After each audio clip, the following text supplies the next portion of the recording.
오늘 아침 뉴스 하나가 코인 투자자들 사이에서 조용히 근데 상당히 무겁게 돌고 있습니다. 국세청이 드디어 칼을 빼들었다는 얘기인데요. 내년부터 코인으로 번 돈에 진짜로 세금을 매기겠다라고 해요. 또 그 준비를 공식적으로 시작을 했습니다. 근데 여기서 이상한 소문이 같이 퍼지고 있죠. 아니 분명히 세율은 22%라고 하는데 사실은 30%까지 떼이는 거 아니냐 이런 얘기입니다.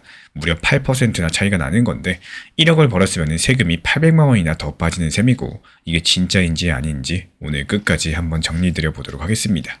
먼저 뉴스 자체부터 짚어볼게요. 이번에 국세청 박정렬 개인납세 국장이 직접 브리핑에서 한 말이 있었는데 내년부터 발생하는 가상자산 소득에 과세하도록 법이 만들어지게 된 만큼 2028년 5월달 종합소득세 신고분부터 신고를 받을 수 있도록 준비하고 있다. 이 한마디를 했습니다. 풀어서 말씀을 드리자면요. 2026년 1년 동안 코인으로 번 돈을 2027년이 아니라 2028년에 5월달에 신고를 하면서 세금을 낸다는 뜻이고 한 해 늦게 정산되는 구조겠죠. 이 대상도 어마어마합니다. 작년 12월 기준 업비트 누적 회원만 1326만 명인데요. 사실상 한국 코인 투자자 거의 전부가 과세 대상이라는 사실입니다. 여기까지는 다들 들어보셨을 겁니다. 근데 진짜 궁금한 건 그 다음이죠. 아니 도대체 22%면 22%지 왜 세금이 30%까지 붙는 얘기가 나오고 있느냐. 그 이유를 알려면 조금 낯선 단어 한 가지를 짚고 가셔야 되는데요. 바로 기타 소득이라는 단어입니다. 이 세금에서 소득은 종류별로 나뉘어 있죠. 근데 월급을 받으면 근로소득, 가게를 운영하면 사업소득, 예금 이자나 주식 배당을 받으면 금융소득. 근데 코인은 이 어디에도 안 들어가요. 그래서 정부가 따로 만든 칸이 바로 기타 소득입니다. 어디에도 안 들어가는 소득을 모아놓는 칸이다. 이렇게 보시면 되겠는데 코인 수익은 이 기타 소득 칸에 들어가게 될 겁니다. 1년에 250만 원까지는 공제를 해주고요. 그걸 넘는 금액에 22%가 붙습니다. 정확히는 기타 소득세 20%에 지방소득세 2%를 더한 숫자인데 한번 예를 들어 볼게요. 이 비트코인을 1000만 원에 사가지고 2000만 원에 팔았다고 칩시다. 차익 1000만 원에서 250만 원을 빼면 750만 원이 남고요. 거기에 22%가 붙어서 165만 원을 세금으로 내야 됩니다. 그러면 이 22%만 내면 끝일까요? 여기서부터가 진짜 본론입니다. 세금만큼 무서운 게 하나 더 있죠. 바로 건강보험료입니다. 우리나라 건보료 같은 경우에 그냥 기본료만 내는 게 아니라요. 소득이 많으면 거기에 비례해가지고 더 떼가는 구조이기 때문에 만약에 코인으로 번 돈에도 건보료가 추가로 붙는다면 22%, 7%에서 8% 정도가 더 얹어지게 되면서 실제로는 30% 가까이 빠져나갈 수도 있다는 계산이 나오는 겁니다. 이게 바로 30% 얘기의 출처인 거고 여기서 결정적인 단어가 하나 등장하죠. 분리과세라는 단어인데요. 코인 소득은 그냥 기타 소득이 아니라 정확히 말씀드리자면 분리과세 기타 소득입니다. 분리과세가 뭐냐? 다른 소득들이랑 합쳐가지고 계산을 하지 않고 그것만 따로 떼어내서 22%로서 세금을 끝낸다는 뜻이에요. 월급이랑 합치지도 않고요. 사업소득이랑 합치지도 않고요. 또 코인은 코인대로 22% 떼고 끝. 이게 왜 중요하냐? 이 건강보험료를 매기는 기본 원칙이 종합과세된 소득에만 붙는다는 거거든요. 분리과세로 따로 떼가지고 끝내버린 소득들 원칙적으로 건보료 계산에 안 들어가기 때문에 결국에 원칙대로만 따지자면 코인으로 번 돈에는 건보료가 추가로 안 붙어야지 맞겠죠. 그래서 여기까지 들으면 22%가 맞고 또 30%는 헛소문이네 이렇게 결론이 날 것 같습니다. 근데 진짜 무서운 부분이 지금부터예요. 분리과세인데도 건보료가 붙는 예외가 이미 존재한다는 사실. 대표적인 게 예금 이자랑 주식 배당이죠. 이것도 원래는 분리과세 소득이거든요. 근데 2020년 이 보건복지부가 결정을 하나 내렸었는데 1년에 이자랑 배당 합쳐가지고 1천만 원이 넘으면 분리과세든 뭐든지 그 초과분에 대해서는 건보료 계산에 집어넣겠다라고요. 그래서 지금 이자가 1천만 원에서 1만 원만 넘어도 건보료가 추가로 부과됩니다. 여기서 자연스럽게 한 가지 의심이 들 수밖에 없겠죠. 이자 배당을 그렇게 했으면 이 코인이라고 안 그럴한 법이 있을까? 정부 입장에서 봤을 때 가상자산 시장은 이자 배당보다 훨씬 더 큰 시장이고요. 거기서 나오는 수익도 훨씬 더 크기 때문에 노리지 않을 이유가 별로 없겠죠. 근데 여기서 또 팩트랑 추론을 분명히 나눠야 됩니다. 지금까지 공개된 자료를 보시면은 가상자산 분리과세 소득에 건보료 부과한다 이런 명확한 규정이 아직까지 없어요. 시행령에도 없고요. 보건복지부의 공식 결정도 아직까지 안 나온 상태입니다. 그러니까 지금 이 시점에서 코인 세금은 30%다 이렇게 단정을 한다는 것은 사실관계로만 보면은 정확하진 않다는 사실입니다. 다만 여기서 한 가지 의미심장한 자료가 존재하는데요. 이 자본시장연구원이 작년 11월에 낸 보고서가 있는데 거기에 이런 문장이 들어가 있었어요. 가상자산이 이제 진짜 투자 자산이 됐으니까 이 손익통산이나 2월 공제 같은 것뿐만 아니라 건강보험료 부과 문제까지도 같이 논의해야 된다.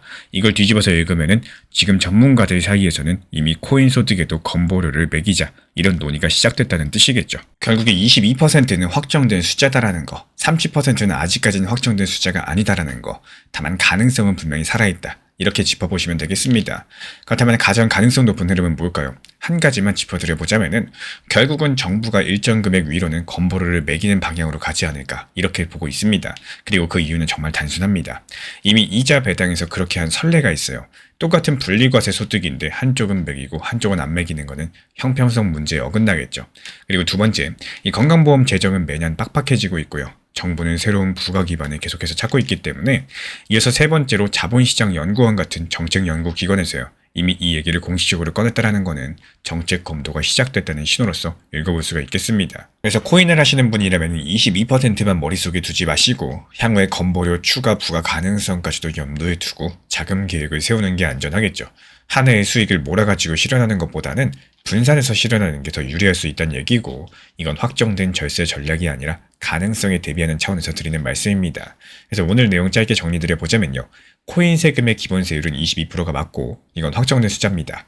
그리고 30%라는 숫자는 건강보험료까지도 더한 가정 숫자인데 가상자산은 분리과세라서 현재 명확한 부과 규정이 없습니다. 다만 이자 배당에 대해서 적용된 선례가 있고요. 정책연구기관도 이미 검토를 시작을 했기 때문에 가능성 자체는 충분히 살아있다는 사실. 그럼 여기서 다음 질문이 자연스럽게 따라오죠. 만약에 코인 세금이 진짜로 시행되는 2027년 직전 큰 수익이 난 사람들은 도대체 어떻게 움직여야지 세금을 가장 적게 낼 수 있을까요? 이 내용 다음 영상에서 이어나가 보도록 하겠습니다. 이 조금 상승해가지고 팔까 말까 고민하실 때 그냥 고민 없이 분할이라도 좋으니까요. 익절하시고 수익 실현해보는 것들을 추천을 드리고 싶습니다.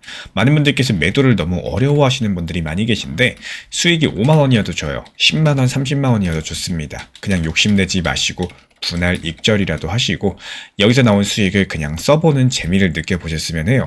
이 30만원 수익이 나왔는데 그거 들여다보고 있으면 35만원, 40만원 이렇게 올라가는 것만 보다가 이거 이러다 60만원, 100만원까지 수익 올라오는 거 아니냐 이런 순간 하락을 할 거고요.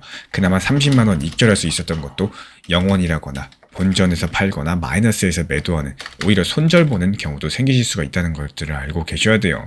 이 매도라는 게 계속 어렵게만 생각하면 끝도 없이 어려워지기 때문에 그냥 단순하게 습관화가 되셔야 되고 매도할 수 있는 매매 습관들을 키워나갈 줄 아셔야 됩니다. 그래서 단기 종합방에서도요. 차라리 목표가를 같이 안내드리고 있는 이유 목표 가격에 걸어놓고 욕심보다는 현실적인 실속을 챙기기 위한 방향성에 대해서 안내를 드리기 위함입니다. 지금 같은 조용한 시장에서는요. 이렇게 나의 매매 습관들을 건강한 방향성으로 키워나가기 정말 좋은 시기이기 때문에 지금 같은 알트 장세에서 정말 수익 내기 좋은 타점들 실시간으로 받아보고 싶으신 분들만 커뮤니티 입장 신청해 주시면 안내 도움 드리도록 하겠습니다. 지금 XRP 시장이 조금 이상합니다. 개미 투자자들이 떨고 있는데 고리라고 불리는 큰손들 10개월 만에 가장 많이 매수하고 있죠. 이 둘 중에 한쪽은 분명히 틀렸다는 얘기인 건데 더 이상한 건 또 따로 있습니다. 정확히 2년 전에도 지금이랑 똑같은 신호가 시장에 떴었고요. 그 뒤로 XRP가 두 달 만에 82%가 상승했다는 사실입니다. 그럼 지금 우리는 그 출발선상에 다시 서 있는 걸까요? 오늘 이 질문에 대한 데이터 숫자로서 정답을 말씀드릴 거고 먼저 솔직하게 인정하고 시작할 게 하나 있습니다. 리플 라스베가스 컨퍼런스가 30일부터 열렸죠. 이거 호재로 보시는 분들 많이 계시는데 근데 저는 이걸 호재라고 부르기가 조금 망설여집니다. 왜냐면 리플은 큰 행사 때마다 가격이 오히려 빠지는 패턴들을 역사적으로 너무 자주 보여줬었거든요. 지난 2023년 스웰 컨퍼런스 그때도 저희가 영상으로 말씀드렸었죠. 행사 직후에 31% 폭락했었고 2024년 RLUSD 스테이블 코인 파트너십 발표 35% 빠졌습니다. 그리고 2025년 5억 달러 투자 유치 발표 때가 있었는데 이때도 가격은 제자리였어요. 최근에 도쿄 컨퍼런스 기억나시죠? 엔화랑 달러를 실시간으로 바꾸는 데모까지도 보여줬는데요. 가격은 잠깐 흔들리다가 다시 내려가 버렸습니다. 그래서 저는 컨퍼런스 자체를 호재로 보진 않습니다. 이건 리플 홀더분들이면 다 아는 얘기인 거고 또 똑같이 당할까봐 무서워하는 게 당연합니다. 근데 여기서부터가 진짜 중요한데요. 지금 시장 분위기를 숫자로 보면 진짜 처참하죠. 문체인 분석업체 센티먼트가 측정하는 사회적인 심리 지수라는 게 있는데요. 쉽게 말씀드려서 사람들이 인터넷에 올리는 글들을 분석해봤을 때 긍정적인 글이 많은지 부정적인 글이 많은지 비율로 보여주는 지표입니다. 이게 지금 강세 의견 1.02 대 약세 의견 1.00이 나왔습니다. 거의 부정 의견과 긍정 의견을 따라잡기 직전이라는 뜻인 건데 지난 월스트리트 보도에 따르면 이건 최근 2년 동안 세 번째로 부정적인 수치다라고 합니다. 여기까지만 들어보면 진짜 끝났구나 싶죠. 근데 이상한 일이 동시에 벌어지고 있습니다. 같은 시장, 같은 코인, 같은 기간인데 시장 자금이 움직이는 흐름들 완전히 반대 방향을 가리키고 있다는 거예요. 지난 2월 한 달 동안 70억 개가 넘는 XRP가 거래소에서 빠져나갔고요. 거래소에서 빠져나갔다는 거는 누군가가 그걸 사가지고 자기 개인 지갑으로 옮겼다는 뜻인 건데 팔려고 거래소에 두는 게 아니라 오래 들고 있으려고 자기 금고에 넣어버린 겁니다. 그것도 70억 개가요. 그리고 이걸 누가 한 짓인가 살펴봤더니 큰손들, 그러니까 고래라고 부르는 대량 보유자들이었습니다. 이 고래들이 매일매일 1,100만 개 이상의 XRP를 사들이고 있고 30일 평균으로 따져봤을 때 고래 매수량이 10개월 만에 가장 높은 수준입니다. 그리고 여기에 더해서 작년 11월에 출시된 XRP 현물 ETF에서는 지금까지 12억 9천만 달러가 들어왔고요. 이번 달에만 8,200만 달러가 새로 유입이 됐습니다. ETF 같은 경우는 주식처럼 거래소에서 사고 파는 투자 상품인데요. 여기에 시장 자금이 들어온다는 것은 기관들, 그러니까 연기금이나 큰 자산운용사 같은 곳들이 사고 있다는 신호겠죠. 그래서 정리하면 이렇습니다. 일반 투자자들은 무서워가지고 글로써 부정적인 얘기를 쏟아내고 있는데 정작 큰 돈을 굴리는 쪽은 조용히 사모으고 있다는 사실. 이걸 어떻게 해석을 해야 될까요? 여기에 저도 처음에는 그냥 우연이겠거니 했었는데 과거 데이터를 뒤져보다가 진짜 소름 돋는 걸 발견을 했습니다. 2025년 2월 이 심리지수가 0.96까지 떨어진 적이 있었는데요. 지금보다 더 부정적이었던 시점. 그때 XRP 가격 2달러 부근이었습니다. 근데 그 뒤로 어떻게 됐는지 아시나요? 7월에 3.65달러까지 폭등했습니다. 약 5개월 만에 82%가 폭등을 한 거고 사람들이 가장 무서워했을 때 큰손들은 사고 있었고요. 결과적으로 그 시점이 바닥이었다는 사실입니다. 물론 과거가 똑같이 반복된다? 이렇게 단정할 수는 없겠죠. 하지만 지금까지 자료들을 살펴봤을 때 심리지표, 실제 자금 흐름들, 오히려 정반대로 갈리는 패턴은 과거에 결국에 자금 흐름이 옳았다는 쪽으로 정리가 됐다는 사실, 지금 시장의 분위기보다도 이 돈의 움직임들이 먼저 진실을 말해준다는 뜻입니다. 그러면 이제 진짜로 궁금한 게 남습니다. 아니 그래서 가격이 언제 어디까지 올라갈 수 있을까? 지금 XRP는 1.4달러 근처에서 1.39달러 선을 지키고 있는 상황인데 50일 이평, 100일 이평, 200일 이평선 여기서 아래서 거래되고 있다는 것은 단기적으로 여전히 XRP 약세 흐름이 이어지고 있다는 뜻입니다. 1.45달러 정도가 단기 저항선이에요.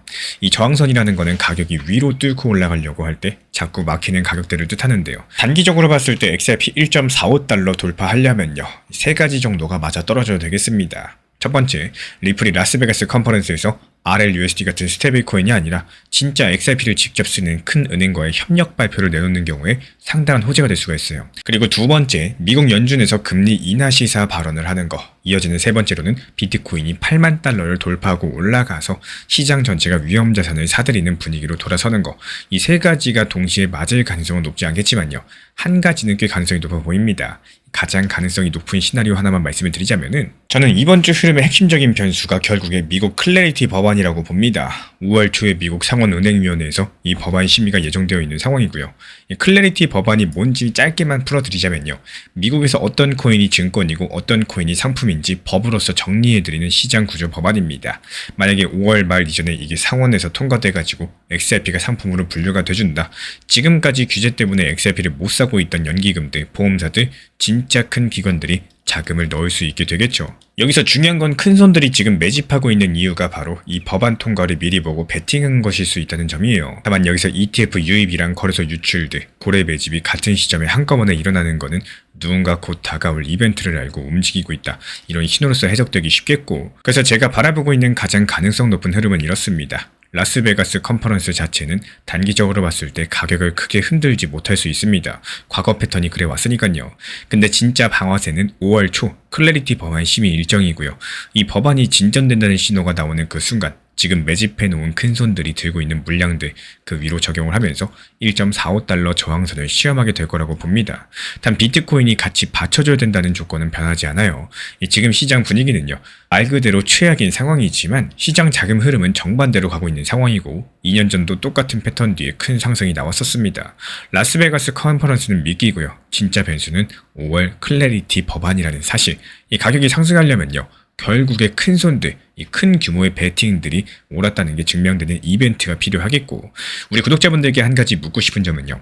지금 이 시점에 개미들의 공포가 맞을지 아니면 고래들이 보고 있는 데이터가 맞을지 댓글로 의견 남겨주시면 다음 영상에서 그 정답을 같이 한번 찾아보도록 하겠습니다. 제가 항상 말씀을 드리고 있는 것처럼 업비트, 빗썸 이렇게 현물 매매로서만 운영하시는 것들을 추천드리는 가장 큰 이유가 뭘까요? 먼저 심리적으로 봤을 때 내가 흔들리지 않는다는 가장 큰 장점이 있습니다. 이 시장이 하락한다고 해서 이 불안한 매매 습관 이런 것보다는 안정적인 매매 습관들을 가져가기 위해서입니다. 혹시나 내가 잘 모르는 상황이 있어가지고 해외 거래소, 선물 매매 이런 것들 진짜 잘못하다가 청산당한다거나 투자금 전체가 사라질 수가 있기 때문에 누군가는 또 이 돈이 평생 모은 돈이 일 수도 있겠죠. 그래서 지금 사용하고 계신 업비트 혹은 빗썸 이렇게 거래소 그대로만 운영을 하셔도 결국에 시장은요 이 하락 다음에는 반등을 주고 그리고 상승으로 이어지는 이런 구조이기 때문에 나도 모르는 사이에 조금씩 회복되는 구간들이 찾아오게 될 겁니다. 조금만 다른 관점에서 생각을 해보신다면요. 지금 시장이 안 좋은 거 사실이 맞습니다. 하지만 오히려 낮은 가격에 추가 매수할 수도 있는 좋은 기회의 시장이기도 하기 때문에 리플 XRP 5,000원일 때는 만원으로 2개 살 수 있었죠. 지금은 똑같은 만원으로 XRP 5개를 살 수 있는 이런 시장이라면 내가 어떤 방법으로서 효율적인 대응을 할지 여기에 대해서도 한 번씩 생각해 보시기를 추천을 드립니다. 지난 폭락장에서 XRP 1830원 그리고 1900원서 이렇게 두 차례 분할 매수 들어갔던 물량들 이번에 2200원 단기 매도하면서 깔끔하게 나왔죠. 추가적인 매수 매도 타점 속보로서 받아보고 싶으신 분들께서는 현재 보이는 번호로 연락 주시거나 댓글창 링크 통해서 신청 주시면 확인되는 대로 입장 드리겠습니다. 지금 내 코인 계좌가 마이너스 50%라고 예를 들어 보겠습니다. 근데 2027년 1월 1일이 되면은 갑자기 코인에도 세금이 붙기 시작을 할 예정인데요. 이때 만약에 시장이 반등을 해가지고 내 계좌가 손실 계좌에서 본전까지 회복이 된다거나 운 좋게 수익으로 또 돌아서게 된다면 어떻게 될까요? 그렇다면 그 수익에 22% 세금이 그대로 붙게 되는 건지 아니면 그동안 손실 본 만큼 빼주고 계산을 해줄 건지 오늘은 이 질문 하나에 대해서 처음부터 끝까지 정확하게 짚어드려 보도록 하겠습니다. 먼저 가장 기본적인 팩트부터 정리드리겠습니다. 정부가 추가로 유예하지 않는 가상자산 과세는요. 2027년 1월 1일부터 시행이 됩니다. 1년 동안 번 수익이 250만 원을 넘게 되면은 그 초과분에 대해서 22% 세금이 붙는데요. 여기까지는 많은 분들께서 이미 알고 계시죠. 근데 문제는 그 다음입니다. 이미 내가 손실 중인 계좌를 들고 있는 분들이 가장 헷갈려 하시는 부분들이 있는데 내가 매수한 가격보다 한참 떨어진 코인을 보유하고 있는 상황인데 지금 손실 중인 계좌가 내 본전까지 상승을 했을 때 그렇다면 내 손실은 그냥 무시되는 거냐는 의문이죠. 결론부터 말씀을 드리자면요. 그렇진 않습니다. 이 정부도 그 부분을 그냥 두진 않았어요. 의제 취득 가액이라는 안전장치를 만들어 놨습니다. 의제 취득 가액이라는 말이 조금 어렵게 들리는데 풀어드리면 단순합니다. 국세청이 너는 이 가격에 매수한 걸로 쳐줄게 이렇게 정해주는 가격이에요. 그리고 그 가격은 두 가지 후보 중에서 큰 쪽으로 정해집니다. 먼저 첫 번째 후보는 내가 실제로 매수한 가격 그리고 두 번째 후보는 2026년 12월 31일 그날의 시장 가격 이 둘 중에 더 비싼 쪽을 내 매수가로 인정해준다는 뜻입니다. 그럼 이 규칙을 손실 계좌에 그대로 한번 대입을 해볼까요? 예를 들어가지고 내가 1억에 산 코인이 지금 5천만 원 됐다고 쳐봅시다. 그럼 마이너스 50% 상태라고 해볼게요. 2026년 12월 31일에도 시세가 비슷하게 5천만 원이라고 가정을 합니다. 둘 중에 큰 쪽은 당연히 1억 원이죠. 그러니까 내 매수가는 1억 원으로 그대로 인정이 됩니다. 만약에 2027년 시장이 회복돼가지고 다시 1억 원에 팔았다면 차익은 0원이죠. 세금도 0원이에요. 손실 회복까지는 세금이 한 푼도 안 붙는다는 뜻입니다. 그러면은 본전을 넘어가지고 진짜 수익으로 양전환된다면 어떻게 될까요? 1억 1천만 원에 팔았다고 해볼게요. 그렇다면 차익은 1천만 원입니다. 여기서 기본 공제 250만 원이 빠지고요. 남은 750만 원에 22% 세금이 붙게 되면서 약 165만 원 정도가 세금입니다. 진짜 수익 본 부분에 대해서만 세금이 매겨지는 거지 손실 회복된 부분까지는 세금을 떼진 않는다라는 거죠. 일단 여기까지 들으면 조금 마음이 놓이실 텐데요. 근데 진짜 무서운 함정은 이제부터입니다.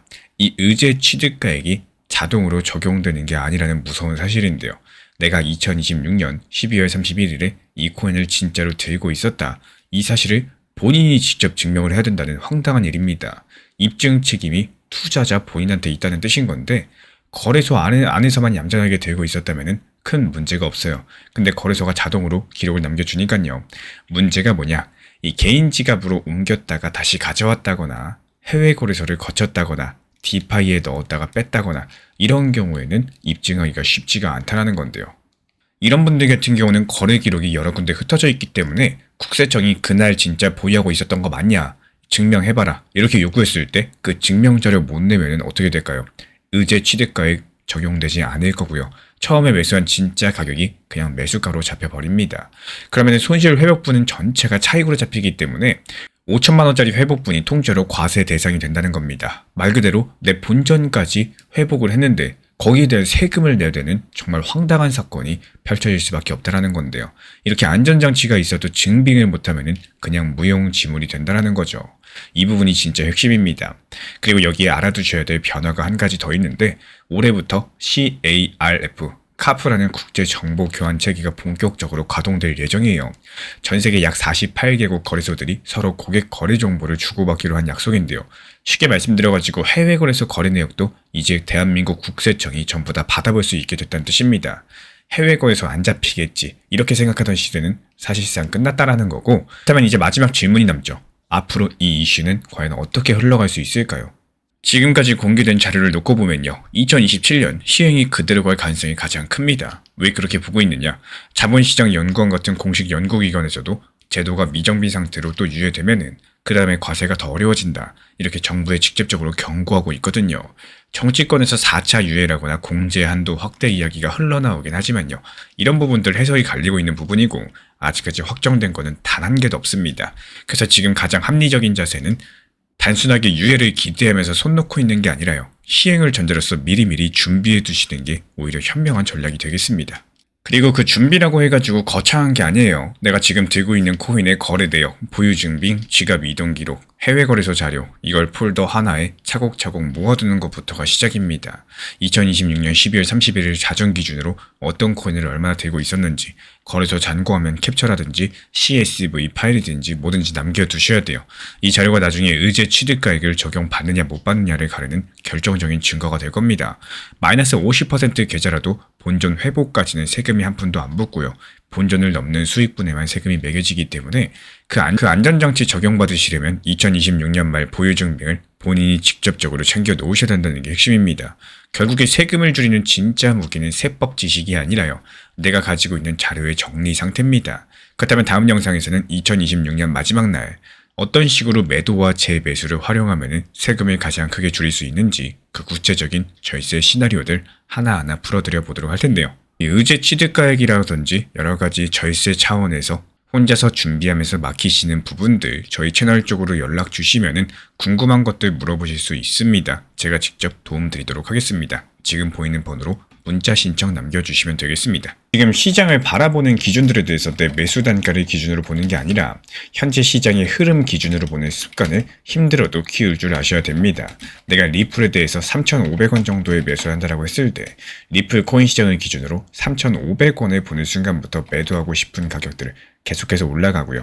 그 가격 자체가 오기 전까지 시장은 안 좋다, 불안하다, 재미없다, 뭐 이런 기준 정도로만 바뀌게 될 겁니다. 정말로 냉정하게 시장은요, 내 매수 가격을 기준으로서 신경을 써주지 않고요.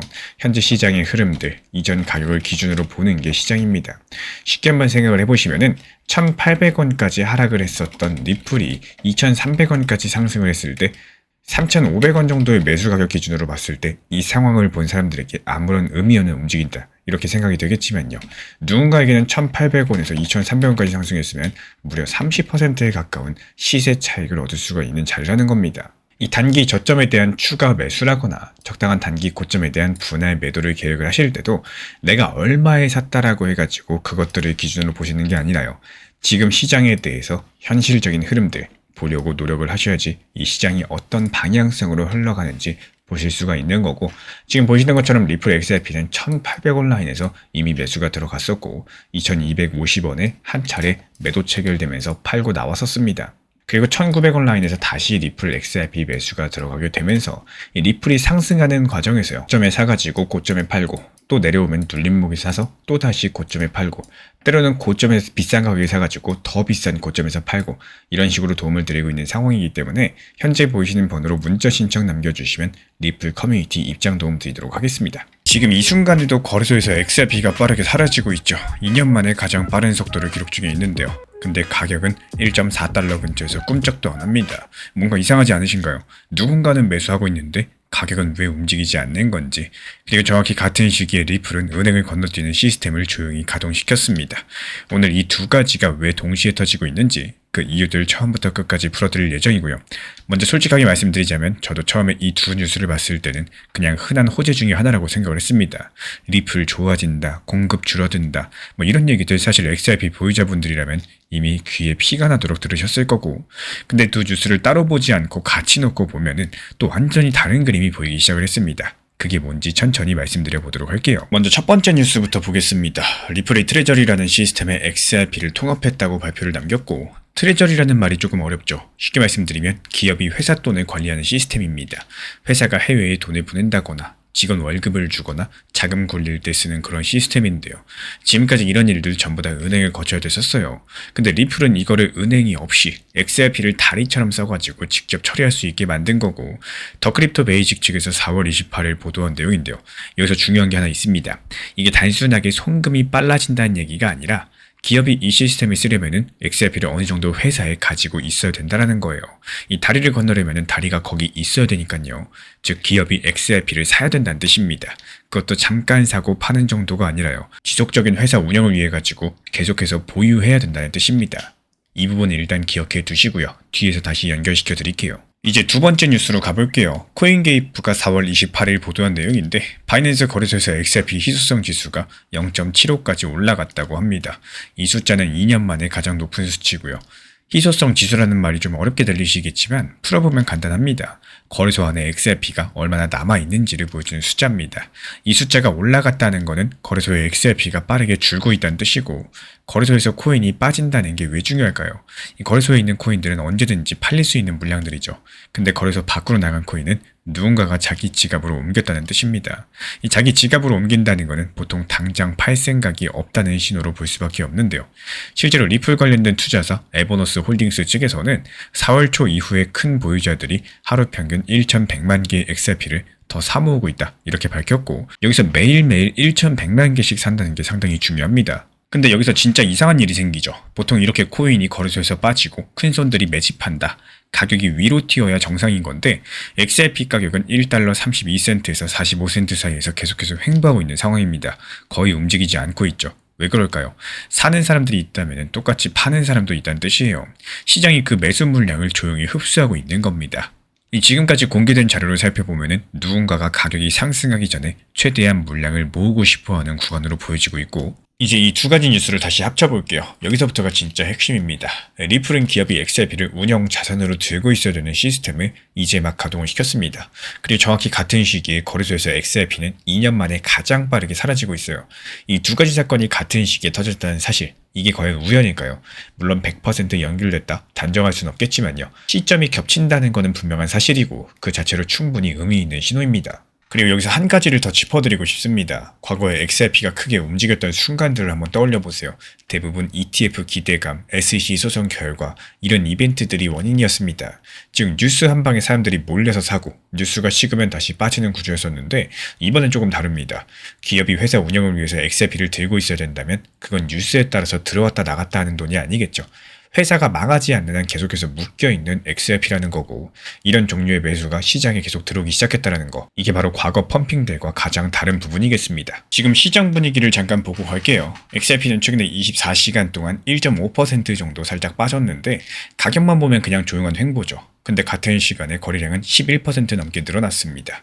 가격은 움직이지 않고 있는데 거래량이 늘어났다. 사람들이 조용한 가운데 활발하게 사고 팔고 있다는 뜻이고, 선물 시장에서도 미결제 약정이 단기적으로 늘어났어요. 이 미결제 약정이라는 말이 조금 어려운데요. 쉽게 말씀드리면 아직까지 결제되지 않고 살아있는 베팅 물량입니다. 이게 늘어났다라는 것은 시장에 들어와 있는 돈이 늘고 있다는 신호로서 볼 수밖에 없는 거고, 다만 24시간 기준 다시 줄어들었기 때문에 방향성이 완전히 한쪽으로 정해졌다, 이렇게 보긴 어렵겠죠. 그러면 앞으로 어떻게 될까요? 지금까지 데이터를 기준으로 가능성 높아 보이는 흐름 하나만 말씀을 드리자면은, 거래소에서 XRP가 계속 빠지고 있죠. 기업 매수가 조금씩이라도 누적된다면은 시장에서 즉시 팔 수 있는 물량들은 점점 줄어들게 될 겁니다. 가격은 한동안 지금처럼 박스권 안에서 매수 물량들을 흡수를 하다가 또 어느 순간 흡수할 수 있는 매도 물량보다 매수가 더 강해지는 시점이 올 거예요. 그때 되면 위로 한 방에 갭을 만들면서 움직일 가능성이 높겠습니다. 이게 보통 시장에서 말하는 공급 쇼크 패턴인데요. 이 공급 쇼크라는 말도 어렵죠. 풀어보면 갑자기 살 수 있는 물건이 시장에서 사라져가지고 가격이 튀는 현상을 뜻합니다. 빌 모건 변호사 측에서도 이 가능성을 언급을 했고요. 다만 그 시점에 대해서 그 누구도 정확히 맞추지 못합니다. 한 달 뒤일 수도 있고 몇 달이 걸릴 수도 있겠죠. 다만 지금 데이터의 방향성이 그쪽을 가리키고 있다는 정도 이렇게 받아들이시면 좋겠고, 그리고 한 가지 솔직한 반론도 한번 짚고 넘어갈게요.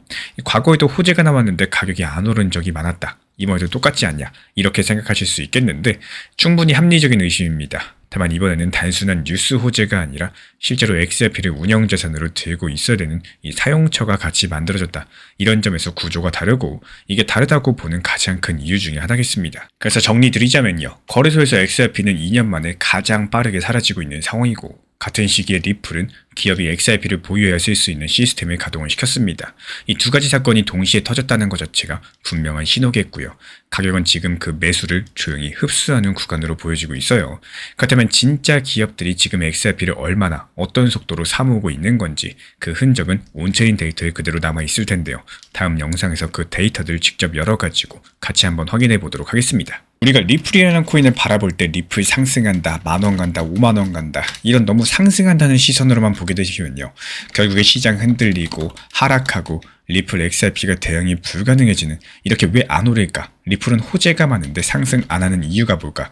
여기에 대해서 부정적인 시선만 바라볼 수밖에 없게 됩니다. 하지만 리플 바라보실 때 언제든 하락이 가능할 거고, 지금 가격이 너무 급하게 오른 게 아닌지 냉정한 시각에서 바라보셔야지 적당히 상승했을 때 분할 익절이 가능하고요. 수익 실현을 목표로서 잡는 현실적인 대응 자체가 가능해진다라는 말씀을 드리고 싶어요. 과거에 리플 XRP가 좋았던 시기 4,850원 라인에서 매도 타점을 말씀을 드렸었죠. 이렇게 단기 고점에서 분할 익절에 대해서 안내를 드릴 수 있었던 이유가 뭘까요? 지금 시장은 결국에 매수랑 매도 자체가 공존하는 시장에서 누군가는 이 구간이 높은 구간이라고 생각할 수가 있는 거고, 또 매도가 나올 수 있는 상황인 심리적인 고점이었기 때문이겠습니다. 앞으로의 시장도 마찬가지예요. 상승한다 이런 관점만 보는 게 아니라 여기서 만약에 하락이 길어졌을 때, 반등이 왔을 때 현실적으로 어디까지 상승할 수 있을까, 이런 관점들에서 시장을 보시는 게 훨씬 더 효율적이실 거라는 말씀을 드리고 싶습니다. 이번에 미국의 법정에서 일론 머스크가 한 말이 지금 코인 시장을 뒤흔들고 있습니다. 일론 머스크가 뭐라고 했냐면요. 대부분의 암호화폐는 사기다. 딱 이 말 한마디를 했는데, 이 뉴스 보신 도지 홀더분들 솔직히 좀 불안하실 수 있을 겁니다. 근데 여기서 이상한 일이 벌어졌는데요. 머스크가 이 말을 하자마자 도지 가격은 떨어진 게 아니라요. 오히려 두 달 만에 150원을 돌파하고 상승을 했습니다. 거래량은 138% 폭증했고요. 왜 이런 일이 생기고 있는 걸까요? 오늘 영상 끝까지 보시면은 이 도지 홀더분들 대부분께서 모르시는 일론 머스크의 진짜 메시지가 뭐였는지, 그리고 시장이 왜 그날 정반대로 움직였는지 정확하게 이해하시게 될 겁니다. 먼저 사실관계부터 차근차근 정리해 드릴게요. 일론 머스크가 4월 29일 그리고 30일 미국 캘리포니아 오클랜드 연방법원에 증인으로 출석했었죠. 머스크가 오픈 AI를 상대로 낸 소송 재판인 건데, 오픈 AI가 원래 비영리 단체로 시작을 했었고 나중에 영리 기업으로 바뀐 게 잘못됐다. 머스크가 그렇게 주장하고 있는 재판입니다. 근데 이 재판 도중에 오픈 AI 변호사가 머스크한테 이런 질문을 던졌어요. 2018년 오픈 AI가 돈을 모으려고 ICO라는 걸 검토했었냐는 질문인데, 여기서 ICO가 뭐냐? 회사가 자기들 코인을 새로 만들어가지고 투자자한테 팔아가지고 자금을 모으는 방식입니다. 2017년, 2018년쯤에 엄청 유행했던 방법인데요. 일론 머스크는 이 질문에 답을 하면서 배심원들에게 암호화폐가 뭔지 설명하다가 그 말을 했습니다. 일부는 가치가 있다. 하지만 대부분의 암호화폐는 사기다라고요. 그리고 여기서 이상한 일이 시작되죠. 보통 머스크가 코인에 대해서 부정적인 말 한마디만 해도 시장이 출렁거리는데, 몇 년 전에 테슬라가 비트코인 결제 중단한다고 트윗 한 줄 올렸을 때 시장이 폭락했던 거 기억하실 겁니다. 근데 이번엔 정반대 반응이 나왔고, 머스크가 대부분 사기라고 말한 4월 30일 도지는 두 달 동안 한 번도 못 뚫던 150원을 돌파했죠. 24시간 거래량은 40억 달러 돌파하면서 138% 증가했습니다. 그리고 선물 시장에서는 미결제 약정이 33% 급등했고요. 미결제 약정이 뭐냐? 도지를 사고 팔겠다고 시장에 걸어둔 계약 총량이에요. 이게 33%나 늘었다는 것은 지금 시장에 어마어마한 자금들이 도지코인에 본격적으로 베팅을 시작했다, 이런 뜻이겠습니다. 그러니까 일론 머스크의 사기 발언 다음에 시장은 도지를 팔지 않았고요. 오히려 더 강력하게 매수하고 있다는 거고, 이게 과연 우연일까요? 아니면 시장이 우리보다 먼저 뭔가를 읽고 있는 걸까요? 이 질문에 답을 드리려면 머스크의 발언을 토시 하나까지 다시 보셔야 됩니다. 일론 머스크는 암호화폐 전부가 사기라고 말한 적이 없어요. 일부는 가치가 있다라는 말을 먼저 했고요. 그 다음에 대부분은 사기라는 말을 붙였습니다. 영어 원문도 마찬가지입니다. 긍정적인 부분이 앞에 나오기 때문에 이런 발언들이 나온 맥락이 정말 중요하다는 말씀을 드리고 싶어요. 이 말은 2018년 ICO 이야기를 하다가 나온 거기 때문에 그 시절에 ICO로 만들어진 코인들이 어떻게 됐을까요? 대부분 사라졌습니다. 돈만 모으고 1년 안에 망한 프로젝트가 대부분이었었죠. 그러니까 머스크가 사기라고 가리킨 대상들, 그 시절 이름도 기억이 안 나는 ICO 코인들을 말한 거죠. 비트코인이나 도지코인을 말한 게 아니라는 겁니다. 이건 헤드라인만 봐서는 절대로 알 수 없는 부분이고, 그리고 여기서부터가 진짜 중요한 얘기의 시작인데요. 일론 머스크가 정말로 모든 코인을 사기로 본다면 테슬라 금고에 있는 비트코인부터 전부 팔았어야 말이 맞겠죠. 근데 어떻게 되는지 아시나요? 테슬라는 지금도 비트코인을 11,500개 정도 보유하고 있습니다. 금액으로 따져봤을 때 7억 8,600만 달러, 우리 돈으로 약 1조 원이 넘는 규모인데요. 이건 추측이 아니라 2026년 1분기 미국 증권신고서에 직접 나와 있는 숫자입니다. 그리고 출처는 포춘지랑 크립토폴리탄 보도예요. 이 말로는 대부분 사기다라고 했었지만 회사 돈으로 비트코인을 끝까지 안 팔고 있다는 거. 이게 뭘 뜻하는지 천천히 한번 생각을 해보세요. 일론 머스크의 머릿속에서는 분명히 사기인 코인과 진짜인 코인이 따로 존재하고 있다는 겁니다. 그리고 일론 머스크 측에서 진짜라고 생각하는 그룹에 비트코인이 들어가 있다는 게 말뿐만이 아니라 행동으로 증명이 됐다는 거고, 그러면 도지코인은 과연 어디에 들어갈까요? 여기가 오늘 영상의 핵심입니다. 일론 머스크가 작년부터 엑스머니라는 결제 서비스를 준비해 왔었죠. 엑스머니가 무엇이냐? 트위터 안에서 사람들끼리 돈을 보내고 또 받을 수 있게 만든 시스템입니다. 트위터 사용자가 약 6억 명이니까 이게 성공하면 전 세계에서 가장 큰 결제 플랫폼 중에 하나가 되겠죠. 그리고 이 엑스머니의 작은 결제, 그러니까 팁 보내는 것 같은 이 소액 거래에는 도지를 쓴다는 계획이 작년부터 계속 나와주고 있고, 머스크 입장에서 봤을 때 한번 생각을 해보세요. 엑스머니에 들어가는 도지를 자기가 사기 그룹에 넣어버린다. 자기 사업이 망하는 거겠죠. 그러니까 지금 이 시점에 머스크는 도지코인을 사기에서 명확히 분리해야 될 사업적인 이유가 너무나도 뚜렷한 상황입니다. 그리고 여기에 대해서 한 가지가 더 있습니다. 3월 20일이죠. 미국 SEC가 도지를 디지털 상품으로 공식 분류했습니다. 여기서 디지털 상품이 무엇이냐? 비트코인이나 이더리움 같은 등급의 법적으로 안전한 자산으로 인정받았다는 뜻이고, 출처는 트레이딩키 보도입니다. 즉 도지는 이미 미국 정부 차원에서 사기 코인이 아니다라고 공식 인정받은 상태인데, 머스크가 법정에서 대부분은 사기라고 말을 했을 때 머스크가 가리킬 수 있었던 코인 목록에서 도지는 이미 빠져 있었다라는 사실. 그러면 이걸 한번 정리해보면 그림이 선명해지겠죠. 머스크는 일부는 메리트가 있다라고 인정을 했고, 자기 회사 자금으로 비트코인을 끝까지 들고 있고, 자기가 만드는 엑스머니에는 도지를 쓸 계획이고, 미국 SEC는 도지를 비트코인과 같은 등급으로 분류했고요. 그래서 시장은 머스크의 사기 발언을 듣고도 도지를 팔지 않고 오히려 산 겁니다. 4월 30일에 도지코인이 150원 오른 이유, 이제 조금 보이시죠? 그러면 앞으로 도지코인은 어떻게 움직일까요? 이 부분 단정해서 말을 할 수 없으니까 현재 공개된 자료만 살펴보면 어떻게 보이는지 그대로 말씀드릴게요. 이 도지는 지금 130원 지지선을 두고 150원을 넥라인으로 하는 더블 바텀 패턴을 그려왔습니다. 더블 바텀이 무엇이냐? 차트에서 두 번 연속 같은 자리까지 떨어졌다가 다시 올라오는 모양새예요. 이 패턴이 만들어지게 되면은 보통 상승 신호로 보는 게 일반적입니다. 그리고 지난 4월 30일에 거래량이 폭증하면서 150원을 한번 돌파를 해버렸죠. 만약 이번 주에 도지 종가가 0.1달러, 150원 위에서 안정적으로 마감이 된다면요. 그 다음 저항선인 180원 부근까지 약 25% 정도의 상승 여력이 열려 있습니다. 이렇게 보는 이유는 단순해요.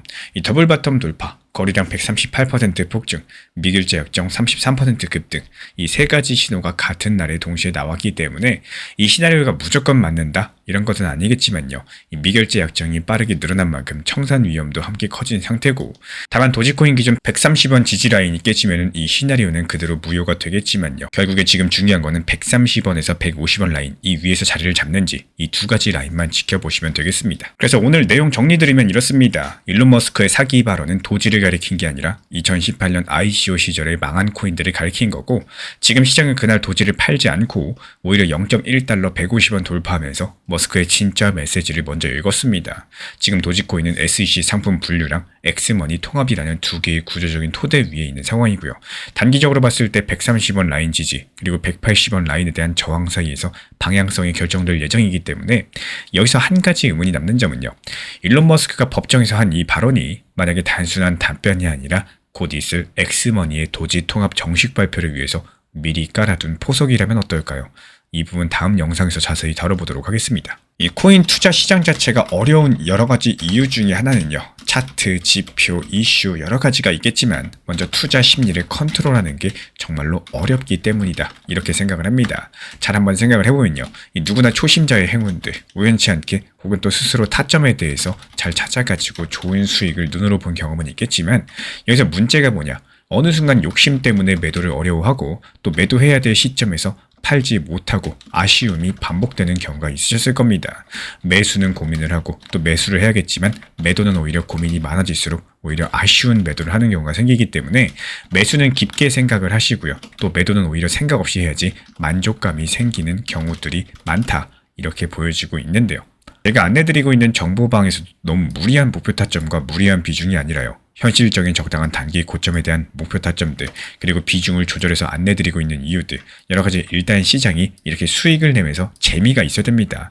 이 수익금으로 리플 XRP라거나 도지코인을 매수하셔도 되는 거고 아니면 개인적으로 쇼핑하거나 사셔도 되는 겁니다. 그래야지만 이렇게 건강한 매매 습관 타점이 잡힐 수가 있는 거고요. 나를 위한 매매 방법을 찾으시기를 진심으로 응원 도움 드리겠습니다. 최근에 시장이 너무 답답하다 보니까 정보방 입장에 대해서 문의 주시는 분들께서 많아지셨어요. 먼저 제일 중요하지만요. 제가 안내드리는 모든 정보방은 업비트, 빗썸, 현물 매매로서만 안내 도움 드리고 있습니다. 지금 화면에 보이시는 번호나 혹은 댓글 링크에 있는 신청란을 통해서 신청 주시면은 안내를 도움 드리고 있고요. 이 세 가지 방 중에 필요로 하신 방을 체크해서 신청 주시면은 필요로 하신 방에 맞춰가지고 입장 안내 드리고 있습니다. 먼저 리플 전용방 같은 경우에 리플에 대한 중요 이슈, 그리고 리플에 대한 단기 저점과 단기 고점, 중장기적으로 보는 중요 타점 같은 핵심 내용에 대해서 안내드리고 있기 때문에 영상 시청해주시는 우리 구독자분들께서 리플이라는 코인이 장기적으로 좋다라는 건 알고는 있지만 현재 같은 시장에서는 많은 답답함을 느끼시는 분들께서 정말로 많이 계실 거라고 생각을 합니다. 이 적당한 일부 비중은 단기 고점과 저점을 살려서 효율적인 대응을 만들어 가시고 또 오히려 중장기적으로 더 잘 가져가기 위한 효율적인 매매하시는 것들을 추천드려요. 그리고 두 번째로 종합 브리핑방입니다. 장기적으로 보기에 좋은 코인들과 현재 시장 흐름에 대한 중요 시장 이슈들, 브리핑 내용이나 리플에 대한 방향성, 락업 해제 일정과 여기에 따른 움직임들에 대해서 안내드리는 종합적인 방이다. 이렇게 생각해 주시면 되겠습니다. 그리고 마지막으로 단기 종합방 같은 경우는 말 그대로 단기 종목들에 대한 타점을 안내드리고 있는 방입니다. 이 단기 종목은 말 그대로 단기 종목답게 접근을 하셔야 되는데 욕심으로 인해서 타점을 너무 높게 잡아가지고 수익 실현을 못하거나 아니면 눈치 보기 매매를 하다가 이렇게 수익 실현의 기회를 놓치셨던 기억이 있으신 분들 지금 시장에서 정말 많은 상황인데요. 항상 비중 조절이 중요하고요. 매수와 동시에 목표 타점을 걸어 놓으면서 현실적으로 봤을 때 내 것으로 만들어서 마침표까지 잘 찍는 게 단기 매매의 핵심이다 생각을 해요.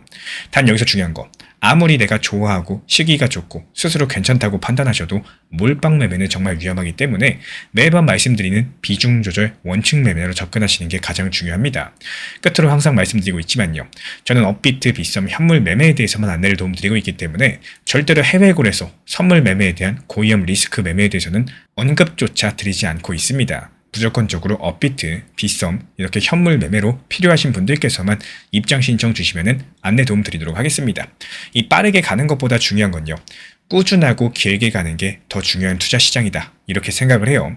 건강한 비중 조절 원칙 매매 활용하시기를 늘 응원드리겠습니다. 이 리플 XRP의 매수 매도 타점은 순간의 판단이 전부예요. 그래서 우리 신사 채널에서는 시장의 숨결 하나하나까지 놓치지 않고자 모든 흐름들 실시간으로 모니터링 중에 있습니다.